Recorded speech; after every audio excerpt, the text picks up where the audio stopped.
Hello guys, അപ്പം ഇന്ന് ഞാൻ കുറച്ച് വെളുത്തുള്ളിയൊക്കെ ആയിട്ട് വന്ന് കണ്ടപ്പോൾ നിങ്ങൾ വിചാരിക്കും വല്ല ബിരിയാണിയോ അങ്ങനെ എന്തെങ്കിലും ഉണ്ടാക്കാൻ പോവാണ്. പക്ഷെ അതൊന്നല്ല കേട്ടോ. ഇന്ന് നമ്മളൊരു സ്പൈസി സ്വീറ്റ് അങ്ങനെയൊക്കെ വിളിക്കാൻ പറ്റിയ ഒരു അച്ചാർ ഉണ്ടാക്കാൻ പോവാട്ടോ.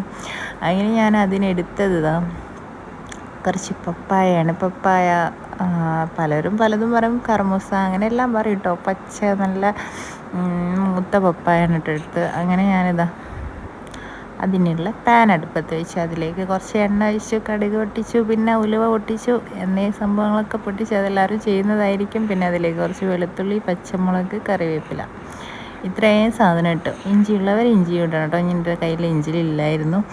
അങ്ങനെ ഞാൻ നന്നായിട്ടത് മൂപ്പിച്ച് കുറച്ച് കൂടി പോയി. ഞാൻ അച്ചാറിൻ്റെ പൊടി എടുക്കാൻ പോയപ്പം അതൊന്ന് മൂത്ത് പോയിട്ടോ. അത്ര മൂക്കേണ്ട ആവശ്യമില്ല. അങ്ങനെ ഞാൻ അച്ചാറിൻ്റെ പൊടി ഇട്ട് കുറച്ച് ഒരു അളവിന് ഇട്ടിട്ടുണ്ട്. പിന്നെ അതിലേക്ക് ഞാനത് കൊത്തി അരിഞ്ഞ പപ്പായ അതിലേക്ക് ഇട്ടിട്ടുണ്ട്. പിന്നെ അതിലേക്കുള്ള കുറച്ച് ശർക്കര ഉരുക്കാൻ വെച്ചിട്ടുണ്ട് കേട്ടോ. എന്നിട്ട് ആ വെള്ളമാണ് ഞാനിതിലേക്ക് ഒഴിക്കാൻ പോകുന്നത്. അതിൻ്റെ അടുത്ത് കുറച്ച് കായപ്പൊടി ഇട്ടിട്ടുണ്ട് കേട്ടോ. അത് കുറച്ച് കട്ട പിടിച്ചു പോയതാണ്. അങ്ങനെ ആ കായപ്പൊടി നന്നായിട്ട് മെൽറ്റായി ആ വെള്ളം ഒഴിച്ചിട്ടുണ്ട്, ശർക്കരൻ്റെ. പിന്നെ അതിലേക്ക് കുറച്ച് ഉപ്പും വിനാഗിരിയും ഇട്ടിട്ട് സംഭവം കലാശ്. അങ്ങനെ ഇത് നന്നായിട്ട് മിക്സാക്കി അവിടെ അടച്ച് വെക്കുക. ഈ വെള്ളമൊക്കെ കുറുകി വരും കേട്ടോ. നല്ല സെറ്റ് അച്ചാറായി വരും. എന്തായാലും ഞാനൊന്ന് ടേസ്റ്റ് ചെയ്ത് നോക്കട്ടെ. എന്താ സ്ഥിതി, 2 ദിവസം കഴിയണം കേട്ടോ ഇതിൻ്റെ ഒരു ടേസ്റ്റ് മാറണമെങ്കിൽ.